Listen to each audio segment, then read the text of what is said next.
આજે આપણે આ વિડીયોમાં જાણીએ કે એક નોર્મલ ગુજરાતી એડલ્ટ વ્યક્તિ એ દિવસમાં કેટલું પ્રોટીન ખાતો હોય છે, જે પ્યોર વેજીટેરિયન છે અને એમની એકચ્યુઅલમાં જરૂરિયાત કેટલી હોય છે.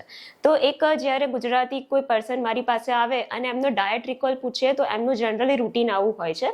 સવારમાં એક ભાખરી, ચા કે પછી 2 રોટી અને ચા, જેમાં સરેરાશ ઓન એન એવરેજ 3 થી 4 ગ્રામ પ્રોટીન મળતું હોય છે.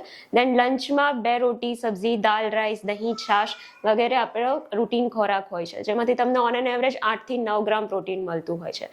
ઇવનિંગના સ્નેકમાં મોસ્ટલી મમરા, ચેવડો કે કંઈક ફ્રૂટ્સ લેતા હોય છે, જેમાં નેગ્લિજેબલ પ્રોટીન હોય છે.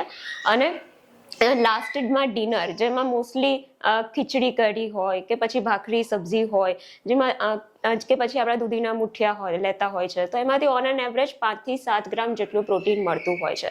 તો આપણે એક આખા દિવસમાં 15 થી 20 ગ્રામ સરેરાશ પ્રોટીન ખાતા હોઈએ છીએ, જ્યારે આપણી એકચ્યુઅલી જરૂરિયાત જે છે એ 0.8 ગ્રામ પર બોડી વેઇટ જેટલું આપણે પ્રોટીન મિનિમમ લેવું જોઈએ.